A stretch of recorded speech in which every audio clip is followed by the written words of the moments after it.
শিক্ষার্থী বন্ধুরা, আজকে আমরা শিখব বিক্রয় সংক্রান্ত জাবেদা। যারা ক্রয় সংক্রান্ত জাবেদা ভিডিওটা দেখো নাই বা ক্রয় সংক্রান্ত জাবেদা নিয়ে যাদের সমস্যা আছে তারা ক্রয় সংক্রান্ত জাবেদার আগে দেখতে পারো। যারা ক্রয় সংক্রান্ত জাবেদা পারবে তারা বিক্রয় সংক্রান্ত জাবেদা অবশ্যই পারবে।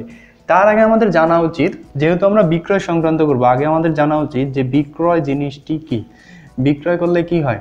বিক্রয় করলে একটা প্রতিষ্ঠানের আয় হয়, তাই না? কারণ একটা প্রতিষ্ঠান তো প্রতিষ্ঠিত হয় কিসের জন্য? কোনো মুনাফা অর্জনের উদ্দেশ্যে, তাই না? তো মুনাফা অর্জন করলে সেখানে কি হবে? আয় বাড়বে। আর আয় বাড়লে সেটা কি হয়? কি লিখছিলাম আমরা, যে আয় বাড়লে ক্রেডিট হবে, তাই না? তার মানে কি, যখনই বিক্রয় করবা, যখনই বিক্রয় সংক্রান্ত লেনদেন সংগঠিত হবে, সর্বপ্রথম আমাদেরকে কি করতে হবে? বিক্রয় হিসাবকে ক্রেডিট করতে হবে। কারণ বিক্রয় একটা আয়, আয় বৃদ্ধি পেলে আমাদের কি হবে? আয় বৃদ্ধি পেলে আমাদের ক্রেডিট করতে হবে। তো এরকম যদি লেখা থাকে, যে একটা উদাহরণ দিই আমি,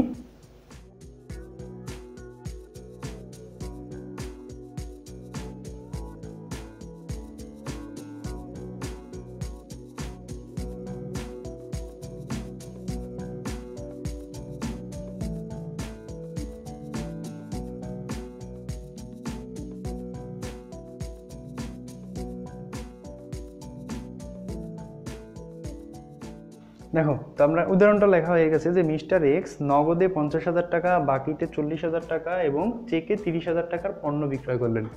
তো দেখো এখানে কতগুলো হিসাব জড়িত আছে, নগদ, বাকি, চেক, আবার অন্যদিকে বিক্রয়। তাহলে বিক্রয় করলে প্রতিষ্ঠানের হয়েছে আয়।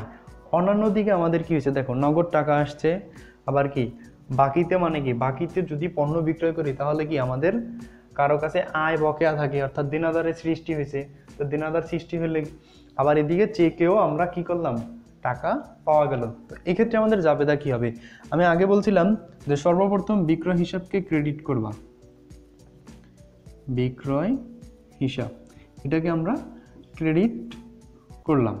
তো ক্রেডিট করলাম, তাহলে অন্যান্য হিসাবগুলো আমাদের ডেবিট করতে হবে। যেহেতু নগদে এত টাকা বিক্রয় করলে কি টাকা পাওয়া যায়, নগদ টাকা কি সম্পদ, সম্পদ বৃদ্ধি পেলে কি হবে? সম্পদ বৃদ্ধি পেলে ডেবিট হবে। তার মানে আমরা কি লিখব?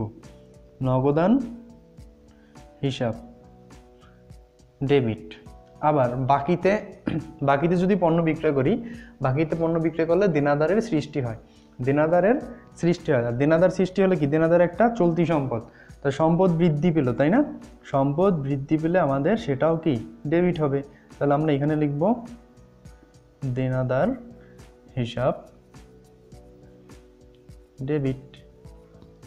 আবার কি হলো? দেখো চেকে, চেকে পণ্য বিক্রয় করা হয়, যে পণ্য বিক্রয় করলাম, বিনিময়ে সে একটা চেক প্রদান করলো। চেক প্রদান করলে ওই ব্যক্তি টাকা আমাদের কি করলো? ব্যাংকে এসে জমা হলো, তাই না? তার মানে কি ব্যাংকে যে টাকা ছিল সেই সম্পদটা আমাদের কি আরো বাড়লো, আরো বাড়লে, সম্পদ বাড়লে কি হবে? ডেবিট হবে। তাহলে এখানে কি লিখব? ব্যাংক হিসাব,